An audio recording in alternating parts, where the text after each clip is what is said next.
ফরেক্স এলবিডিতে আপনাকে স্বাগতম। নিয়ে আসলাম ফরেক্স এলবিডির আরো একটা নতুন ভিডিও। তো এই ভিডিওতে আমি দেখাবো হচ্ছে ফরেক্স ট্রেডিং এর সাকসেস হওয়ার ফর্মুলা। এটা আসলে হচ্ছে ফরেক্স এলবিডির 100তম ভিডিও। এর জন্য ভাবলাম যে আপনাদেরকে স্পেশাল কোনো কিছু হচ্ছে দেওয়া যাক, যার মাধ্যমে আপনি বুঝতে পারেন যে আপনি ফরেক্স মার্কেটে কেন সফল হচ্ছেন না, কোন জায়গাটা আসলে আপনাদের দুর্বলতা থেকে গেছে। এবং এই ফর্মুলাটা আসলে আমার ট্রেডিং লাইফেও অনেক ইফেক্ট করছে, যার পর থেকে আসলে আমি হচ্ছে প্রফিট করতে শুরু করছি। তো এই ফর্মুলাটাই আমি আজকে হচ্ছে আপনাদেরকে দেখাবো। তো চলুন শুরু করা যাক। তো ফরেক্সে সবাই হচ্ছে সাকসেস হতে চাই, এর কারণে হচ্ছে 2-3টা পয়েন্ট আছে। এখন ওই পয়েন্ট 3টা বললে আর একবারে ভিডিও শেষে আপনাকে ওই গ্রাফটা দেখাই দিব, যে গ্রাফটা দেখলে আসলে আপনি বুঝতে পারবেন যে আপনাদের হচ্ছে ভুল হচ্ছে কোন জায়গায়। তো এর মধ্যে হচ্ছে প্রথম যে পয়েন্টটা আসে সেটা হচ্ছে আপনার ট্রেডিং এর হচ্ছে সাকসেসের হচ্ছে 50% নির্ভর করে হচ্ছে আপনার সাইকোলজির উপরে। এটা আসলে শুরুর দিকে আসলে বিশ্বাস করতে অনেক কষ্ট হয় যে আসলে সাইকোলজির উপরে কিভাবে হচ্ছে আমার ট্রেডিং এর সাকসেস রেট নির্ভর করে।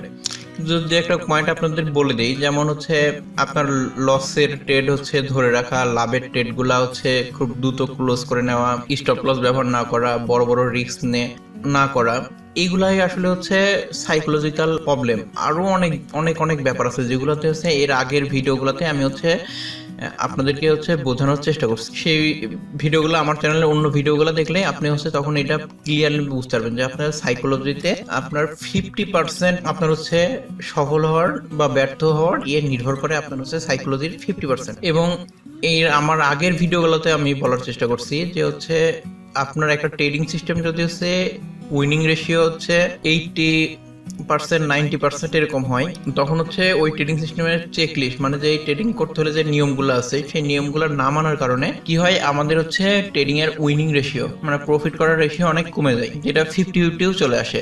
এখন যদি ওইখানে রিস্ক রেওয়ার্ড রেশিও এরকম ভালো না থাকে, তাহলে একটা প্রফিটেবল ট্রেডিং সিস্টেমও লসে চলে যায়। এটা আসলে সাইকোলজি কারণে অনেকের দেখবেন যে একজন ট্রেডার হচ্ছে সে প্রফিট করছে নিয়মিত ফরেক্স মার্কেট থেকে, আপনি তার কাছ থেকে যে সেই ট্রেডিং সিস্টেম নিয়ে এসে আপনি ট্রেড করতেছেন, কিন্তু আপনি ওইখানে ট্রেড করে প্রফিট করতে পারেন নাই। কিন্তু যেই লোকটা হচ্ছে ওই ট্রেডিং সিস্টেম থেকেই সে হচ্ছে প্রফিট করে করে আসতেছে, এরকম আসলে ফরেক্স মার্কেটে অনেকের সাথেই হয়েছে যে একজন ভালো ট্রেডার সে প্রফিট করতেছে, তার ট্রেডিং সিস্টেম নিয়ে আসলাম, এবার বুঝি আমি একবারে ফাটাই ফেলবো, অনেক অনেক ডলার প্রফিট করব। কিন্তু আসলে এরকম হয় না।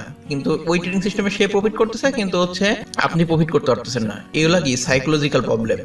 আর এই ভিডিওটা পুরো দেখলে আপনি বুঝতে পারবেন যে আসলে ফরেক্স সাকসেস হওয়ার 80%ই আপনার হচ্ছে ফরেক্স মার্কেটের চার্টে থাকে না, ওটা মার্কেট বাইরে থাকে। এটা আমি অনেকভাবে বোঝানোর চেষ্টা করছি। তো এই হলো আপনার হচ্ছে 50% হচ্ছে পার্ট সাইকোলজিক্যাল। এটা হচ্ছে আপনার মানসিক অবস্থার উপর হচ্ছে নির্ভর করে যে আপনি ফরেক্স মার্কেটে সফল হইতে পারবেন কিনা। তো এইখানে আপনার হচ্ছে শর্ট অ্যানালাইসিস এর হচ্ছে ভিডিও দিছিলাম, ওইখানে হচ্ছে আপনার যেগুলো দুর্বল দিক আছে, যে আপনি স্টপ লস ব্যবহার করেন না, কিংবা হচ্ছে প্রফিটে গেলে খুব দ্রুত কেটে দেন, এইগুলো জায়গায় যদি আপনি কাজ করেন তাহলে হচ্ছে আপনার সফলতার হার অনেক অনেক অনেকাংশে বেড়ে যাবে। তো আসি নেক্সট পার্টে, যে নেক্সট পার্ট হচ্ছে আমাদের হচ্ছে মানি ম্যানেজমেন্ট, 2 নম্বর পয়েন্ট। তো মানি ম্যানেজমেন্টে আপনার হচ্ছে ফরেক্স মার্কেটের সাকসেসের 30% হচ্ছে নির্ভর করে। মানে আপনি যদি ফরেক্স মার্কেটে সফল হতে চান তাহলে মানি ম্যানেজমেন্টের মধ্যে কোনো বিকল্পই নাই। হয়তো বা আপনি শর্ট টাইমে বড় বড় লটে ট্রেড করে কিছু প্রফিট করে নিছেন কিংবা করতেছেন, কিন্তু এটা হচ্ছে শর্ট টাইমের হচ্ছে প্রফিট। কিন্তু আপনি যখন লং টাইমে যাবেন দেখবেন যে হচ্ছে এক টাইমে যে অ্যাকাউন্ট জিরো হয়ে যাবে। অনেকেই দেখবেন যেরকম ফরেক্স মার্কেটে যারা ট্রেড করেন, বিভিন্ন গ্রুপ, বিভিন্ন পেজ, এরা দেখবেন যে কিছুদিন খুব ধুমসে হচ্ছে এরকম প্রফিটের স্ক্রিনশট হাবিজাবি এগুলো শেয়ার করে তারা কিন্তু হচ্ছে আপনার 2-4-6 মাস 1 বছর পরে কিন্তু তাদের আর খুঁজে পাবেন না, তারা কিন্তু হারাই যায়। হয়তো সে রিয়েলিও প্রফিট করছে, কিন্তু 2-6 মাস কি 1 বছর পরে তাদের দেখবেন আর খুঁজেও পাবেন না। কারণ কি হয়, এরকম হচ্ছে গামলিং করে ট্রেড করতে করতে তারা হচ্ছে একটা প্রফিট করে পরে সে প্রফিটার ধরে রাখতে পারে না, অ্যাকাউন্ট জিরো করে ফেলে। এগুলো সমস্যা। আর মানি ম্যানেজমেন্টের খুব বেশি একটা নাই, মানে মানার যে কষ্ট তা না। এখানে 4টা পয়েন্ট বলে দিচ্ছি, 4টা পয়েন্ট মারলে আপনার মানি ম্যানেজমেন্টের পার্ট হচ্ছে ওকে হয়ে যাবে। 1 নম্বর পয়েন্ট হচ্ছে আপনার পার্ট ট্রেডের রিস্ক নেবেন কত। এগুলো নিয়ে আমি আগে ভিডিও বানাইছি প্রত্যেকটা নিয়ে, তারপরে আবারও বলে দিচ্ছি যে আপনার হচ্ছে পার্ট ট্রেডের রিস্ক নেবেন কত।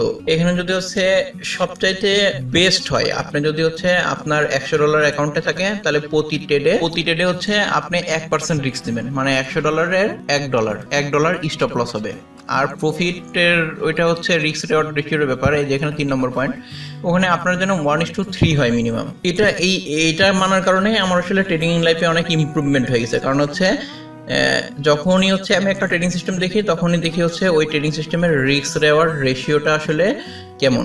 যেই ট্রেডিং সিস্টেমের রিস্ক রেওয়ার্ড রেশিও খারাপ, সেই ট্রেডিং সিস্টেম নিয়ে আমি ট্রেডই করি না। কাজেই আমার যদি 10টার মধ্যে 6টা ট্রেড লসে চলে যায়, 4টা প্রফিট থাকে, তাও কিন্তু আমার হচ্ছে প্রফিট থাকে এই রিস্ক রেওয়ার্ড রেশিওর কারণে। এই কারণে হচ্ছে গত লাস্ট ভিডিওটা এই কারণে বানানো, যে যাতে আপনাদের এই পার্টটা আসলে বুঝতে সহজ হয়। আর 2 নম্বর পয়েন্ট হচ্ছে অলওয়েজ স্টপ লস ব্যবহার করা। তো এটা তো আমরা সবাই জানি, ছোট বড় মাঝারি যেরকম ট্রেডার আছে সবাই জানি যে স্টপ লস ব্যবহার করতেই হবে। কারণ মার্কেটে হচ্ছে কিরকম ঝড় আসতে পারে, এরকম যদি আপনি ফরেক্স এলবিডি সবগুলো ভিডিও দেখেন, তাহলে ওখানে আমি এরকম লাইভ এক্সাম্পল দেখাই দিচ্ছি যে হচ্ছে মার্কেটে যখন এরকম ঝড় উঠবে, তখন কিন্তু আপনার অ্যাকাউন্ট যাতে তিল তিল করে একটা অ্যাকাউন্ট বড় করছেন কিংবা একটা বড় ডিপোজিট করছেন, তখন কিন্তু জিরো থেকে কেউ আটকাইতে পারবে না।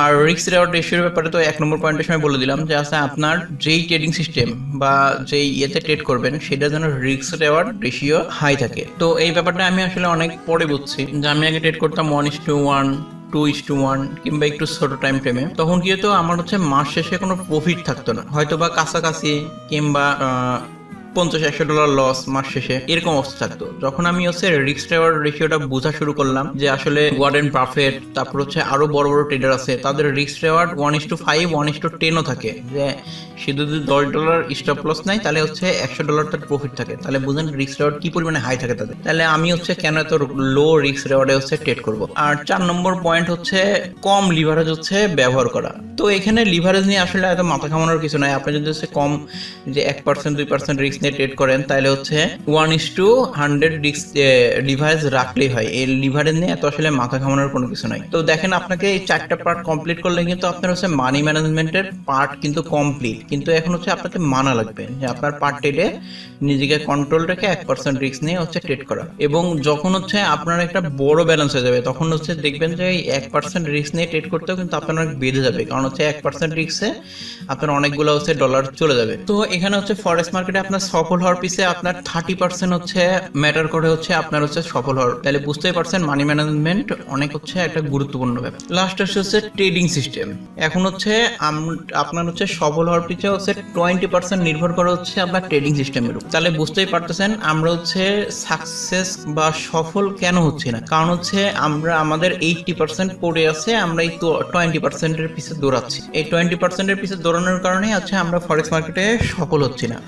এবং যেই নিয়ম, যে বেসিক যেগুলো দেখাইলাম, মানি ম্যানেজমেন্ট, তারপরে ট্রেডিং সাইকোলজি, এই বেসিক জিনিসগুলো ঠিক না কারণের কারণে আমাদের হচ্ছে ট্রেডিং লাইফ ইমপ্রুভ হচ্ছে না। তো এখানে আপনি ফরেক্স মার্কেটে যে কোনো মেথড, যে কোনো সিস্টেমে আপনি ট্রেড করতে পারেন। খালি দেখবেন যে এটা রিস্ক রেওয়ার্ড হায়ার কিনা এবং হচ্ছে উইনিং রেশিও অনেক বেশি কিনা। কারণ হচ্ছে নিজের সাইকোলজিক্যাল প্রবলেম এবং নিজের ভুলের কারণে হচ্ছে এই উইনিং রেশিওটা আরো কমে আসে। যদি হচ্ছে আপনার ওই ট্রেডিং সিস্টেমে 10টার মধ্যে 8টা কিংবা ধরলাম খুবই ভালো সিস্টেম 9টা ট্রেড প্রফিট হইলো, সেই ট্রেডিং সিস্টেম হচ্ছে আপনি সিলেক্ট করলেন। সিলেক্ট করার পরে এখন হচ্ছে আপনার নিজের ভুলের কারণে ওখানে আছে আরো 2-4টা ট্রেড, মানে 10টার মধ্যে আরো 2-3টা ট্রেড আপনি নিজের ভুলের কারণে লস করবেন। তাহলে উইনিং রেশিও কত? 10-এর মধ্যে হচ্ছে 5টা 6টা এরকম। তো একজন ভালো ট্রেডার বলছে, আমার নাম মনে করতে পারছি না এই মুহূর্তে, সে বলছে আপনি যদি হচ্ছে 10টার মধ্যে 6টা থেকে 7টা ট্রেড প্রফিট করতে পারেন, তাহলেই আপনি একজন হচ্ছে ভালো ট্রেডার। এবং এটা খুবই একজন বড় মাপের ট্রেডার বলছে যে আপনি যদি 10টার মধ্যে 7টা ট্রেড প্রফিট করতে পারেন, তাহলে আপনি হচ্ছে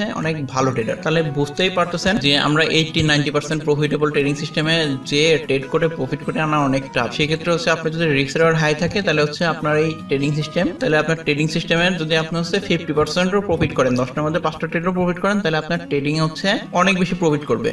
এবং হচ্ছে আপনি যে কোনো ট্রেডিং সিস্টেম, ধরেন হচ্ছে প্রাইস অ্যাকশন বলেন, ইন্ডিকেটর বলেন, মানে যেভাবে কি ক্যান্ডেলস্টিক প্যাটার্ন বলেন, যে কোনো উপায়ে ট্রেড করেন, সমস্যা নাই। কিন্তু হচ্ছে আপনার হচ্ছে ট্রেডিং এর রিস্ক রেওয়ার্ড হাই থাকা লাগবে। এবং ট্রেডিং সিস্টেম হচ্ছে আপনার মাত্র 20% সফল হওয়ার পিছে হচ্ছে কাজ করে। এটা আসলে আপনার, এমনকি আমারও শুরুর দিকে হচ্ছে বিশ্বাস করতে কষ্ট হয়েছিল যে আসলে 20% হচ্ছে ট্রেনিং সিস্টেম হচ্ছে সাকসেস হওয়ার পিছে নির্ভর করে। কিন্তু যখন হচ্ছে আপনি আস্তে আস্তে এগুলো জিনিস বুঝে যাবেন যে আসলে যে ট্রেডিং সিস্টেমের হচ্ছে বেশি একটা রোল নাই, যেখানে হচ্ছে আপনার মানি ম্যানেজমেন্ট, তারপরে হচ্ছে ট্রেডিং সাইকোলজি, এগুলার উপরে হচ্ছে আপনার সাকসেস নির্ভর করে। যেখানে দেখেন আপনার হচ্ছে ট্রেডিং সাইকোলজিতে হচ্ছে আপনার 50% আপনার সফল হওয়ার নির্ভর করে, আর 30% হচ্ছে মানি ম্যানেজমেন্টে। তাহলে কিন্তু আপনার 80%ই আপনার কিন্তু চার্টের বাইরে আছে, মানে আপনার সফলতা নির্ভর করবে তার 80%ই হচ্ছে আপনার চার্টের বাইরে, তাই না? সাইকোলজিক্যাল 50% এবং মানি ম্যানেজমেন্ট 30%। এই 80%ই আপনার হচ্ছে চার্টের বাইরে, আর 20% হচ্ছে আপনার চার্টের মধ্যে। তাহলে এখন আপনার কাছে এই ভিডিওটা দেখার পর একবারে ক্লিয়ার হয়ে যাবে যে কেন আপনি হচ্ছে ফরেক্স মার্কেট থেকে প্রফিট করতে পারতেছেন না। কারণ হচ্ছে আমি যখন শুরু করি, প্লাস হচ্ছে আপনারা যারা শুরু করেন, তারা সবাই ম্যাক্সিমাম এই 20%-এর পিছিয়ে হচ্ছে দৌড়ায়।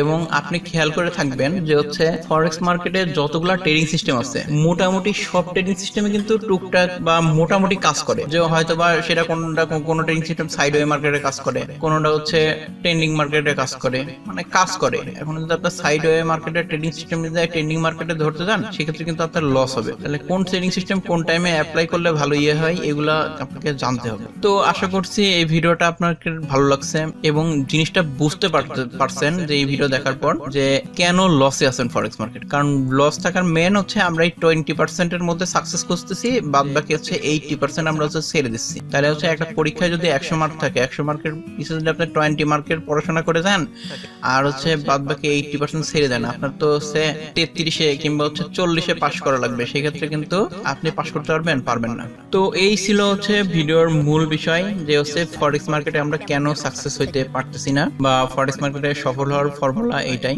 এবং হচ্ছে ট্রেডিং সাইকোলজির যে বড় বড় বইগুলো আছে, বাংলাতে তো পাবেন না, এই বইগুলোতে আপনি পড়লে আসলে জানতে পারবেন যে হচ্ছে ট্রেডিং সাইকোলজিতে আসলে কতটা রোল প্লে করে আপনার হচ্ছে ট্রেডিং ক্যারিয়ারে, এবং হচ্ছে স্টক, ফরেক্স মার্কেট সব এটাতে হচ্ছে মানে এই ফর্মুলা কাজ করে। তো আশা করছি ভিডিওটা সম্পূর্ণ বুঝতে পারছেন এবং সম্পূর্ণ ভিডিও দেখার জন্য ধন্যবাদ।